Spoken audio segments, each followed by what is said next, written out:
Assalamualaikum warahmatullahi wabarakatuh, Sobat GERD, Anxiety, dan Psikosomatis dimanapun kalian berada.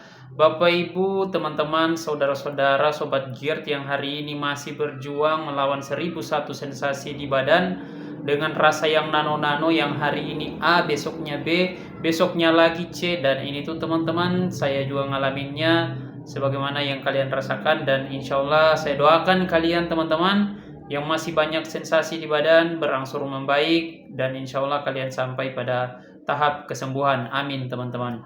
Nah teman-teman, sahabat GERD, Anxiety, dan Psikosomatis, hari ini saya baru upload lagi ya teman-teman ya, karena ada sedikit pekerjaan yang harus saya selesaikan. Jadi teman-teman, saya harus menyelesaikannya dulu ya, dan dalam seminggu tetap saya bakalan upload teman-teman seputaran asam lambung, GERD, Anxiety, dan Psikosomatis di channel ini. Jadi teman-teman kalian yang subscribe channel saya, pasti kalian dapat informasi tentang video-video terbaru dari saya. Nah teman-teman, sobat GERD, Anxiety, dan Psikosomatis, nggak usah muluk-muluk lah, minimal kalian itu bisa beraktivitas aja dulu, itu udah bagus banget ya teman-teman ya. Bagi kalian yang masih belum bisa beraktivitas ya, belum bisa bekerja, cari uang ya, belum bisa apa namanya, olahraga, belum bisa makan dengan baik ya teman-teman.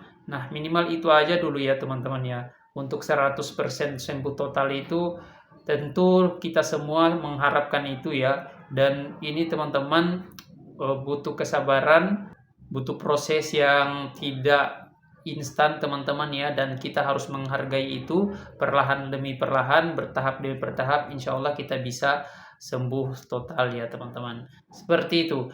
Teman-teman, kita di sini tidak usah panjang lebar lagi. Kita akan bahas tentang sensasi-sensasi yang paling awet yang saya rasakan ya semenjak saya dari 2018 sampai dengan 2021 teman-teman. Itu sensasi yang saya rasakan itu yang paling awet menurut saya itu teman-teman adalah uh, keliengan teman-teman. Keliengan ini teman-teman itu adalah sensasi yang paling awet menurut saya. Sempoyongan atau kayak mau kayak goyang ya teman-teman ya. Jadi itu kita itu kayak tidak ada seperti keseimbangan tubuh kita itu dengan dunia ini tuh teman-teman, kayak nggak seimbang ya tubuh kita. Jadi kadang dirasa ini tuh lagi tanah goyang, ini tuh lagi gempa atau gimana. Itu teman-teman kita kadang sulit membedakan ya. Atau karena itu teman-teman, karena ada ketidakseimbangan di dalam tubuh kita itu teman-teman ya, pusing kita ya. Nah ini tuh menurut saya sensasi yang sangat awet yang pertama ya teman-teman ya. Nah dia sumbernya dari mana keliengan ini?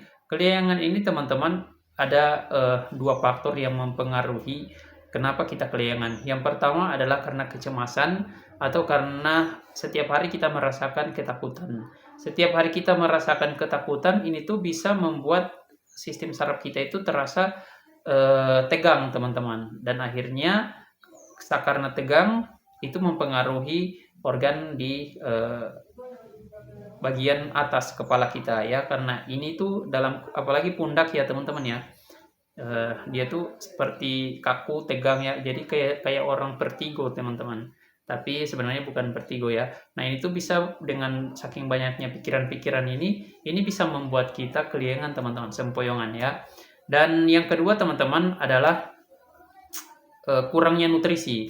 Kurangnya nutrisi ini tuh menjadi faktor lagi yang sangat berperan penting terhadap bagaimana keseimbangan tubuh kita ini bisa terjaga. Dengan nutrisi yang kurang teman-teman ya otomatis akan mempengaruhi banyak hal ya, termasuk gula darah ya. Dan ini tuh teman-teman mempengaruhi pada keseimbangan badan kita ya, balance ya. Dan tubuh kita itu teman-teman, apalagi sempoyongan itu pasti ya, kalau kita kekurangan nutrisi wajar saja kita sempoyongan teman-teman. Nah kenapa bisa kekurangan nutrisi? Karena kita sedang mengalami masalah dalam penyerapan nutrisi. Nah itu teman-teman, jadi bagaimana solusinya ya, penuhi nutrisinya teman-teman ya, makan aja teman-teman ya, makan makanan yang bernutrisi tinggi untuk tubuh kita, agar kita tidak defisit ya, tidak defisien daripada nutrisi tadi teman-teman, sehingga sampai energinya ke kepala kita teman-teman, disalurkan oleh darah tadi ya. Jadi kita bisa mendapatkan keseimbangan itu. Jadi nggak ada tuh sempoyongan lagi, nggak ada lagi tuh kayak gempa ya dirasa itu tuh teman-teman, karena dua faktor tadi yang sangat mempengaruhi ya teman-teman, meskipun ada beberapa faktor lain juga ikut berperan di sana. Tapi bagi saya dua itulah yang paling berperan penting. Nah teman-teman, sobat GERD, anxiety, dan psikosomatis, sensasi yang saya rasakan yang paling awet yang berikutnya itu teman-teman adalah perut begah. Nah perut begah ini teman-teman itu juga awet sekali ya. Makan sedikit aja itu rasanya udah penuh teman-teman. Nah perut begah ini tuh datangnya dari mana teman-teman? Dia itu datangnya dari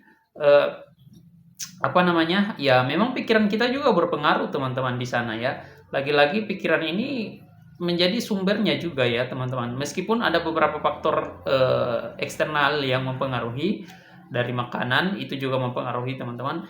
Tapi pikiran ini juga akan membuat produksi gas itu berlimpah ketika kita sedang dalam keadaan stres teman-teman. Banyak pikiran atau banyak kekhawatiran ya, kecemasan yang kita pikirkan setiap hari, dan akhirnya respon tubuh kita secara alami memproduksi gas di dalam lambung secara berlebihan, dan itu membuat perut kita rasanya itu sebah ya, atau penuh banyak gasnya teman-teman.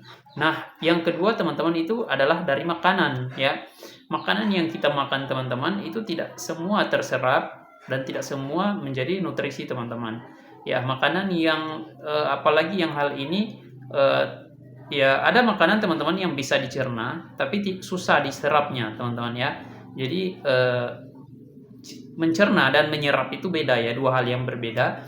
Jadi kalian harus tahu. Kalau saya kasih contoh seperti ini, kita tuh misalnya makan sayur nih misalnya ya sayur itu teman-teman ketika kita makan tidak nutrisinya itu dia bisa dicerna, tapi memang untuk penyerapannya tidak bakal maksimal teman-teman. Kita yang mengalami ini ya, asam lambung GERD ini ya.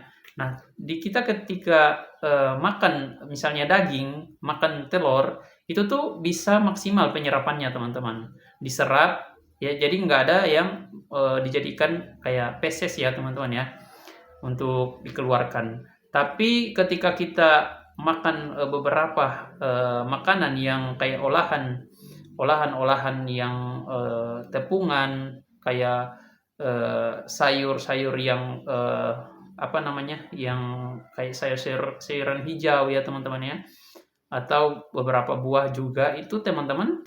Karena buah dan sayur itu teman-teman dia difermentasi, dan tidak hanya itu saja, mungkin olahan tepung juga yang kita makan ya teman-teman, difermentasi di usus kita terutama ya. Dan ini tuh teman-teman yang menyebabkan perut kita banyak gasnya ya, sebab akhirnya kita jadi begah.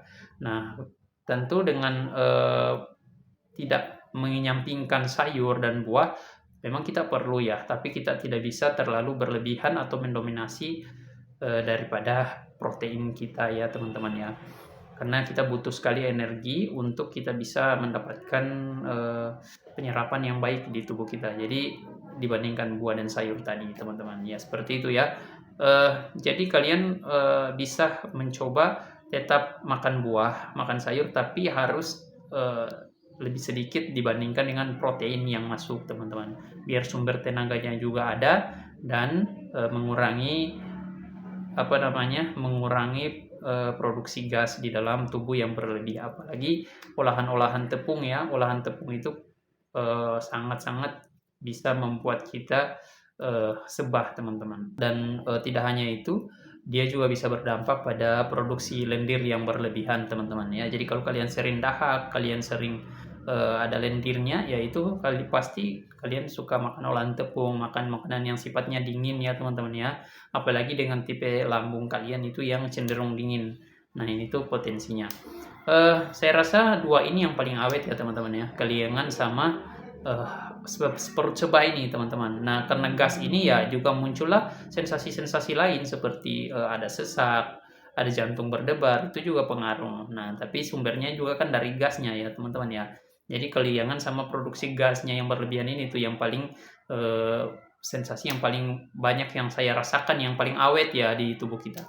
Dan untuk meminimalisir itu teman-teman, mengurangi itu, kita harus tahu konsepnya dulu seperti apa yang sudah saya jelaskan tadi. Jadi teman-teman dengan mengikuti tips itu, maka insya Allah produksi gasnya juga berkurang, perutnya juga enakan, ya sensasi yang di dada kayak sesak, seperti jantung berdebar, dan sensasi lainnya di badan juga insya Allah berkurang ya teman-teman ya. Dan bagi kalian yang keliengan juga sudah harus terapin yang seperti yang saya jelaskan tadi ya. Kalian usahakan sebisa mungkin dalam keadaan rileks, santai, enjoy ya, pikiran tidak dibebani, dan sebisa mungkin kalian bisa menjaga nutrisi tubuh kalian agar kalian itu tidak defisit ya nutrisinya gitu. Jadi terpenuhilah, artinya sumber energi kalian itu cukup untuk tubuh kalian dalam menjalankan aktivitasnya setiap hari, sehingga kalian tidak ada yang namanya kayak sempoyongan, gempa yang dirasa ya. Jadi itu kita ya, saya juga ngalamin ini teman-teman ya. Kadang itu kayak malah saya nyalahin orang, misalnya ada yang di sebelahnya, lu tadi goyang-goyang ya, padahal enggak ya, karena emang tubuh kita tuh lagi enggak seimbang ya teman-teman ya, karena itu tadi kita kekurangan nutrisi dan membuat kita keliengan. Nah teman-teman, kira-kira itu dulu ya yang bisa saya share pada kesempatan ini. Jika ini bermanfaat buat kalian teman-teman, subscribe channel saya, dan terima kasih teman-teman. Semoga saya doakan kalian sehat selalu. Assalamualaikum warahmatullahi wabarakatuh.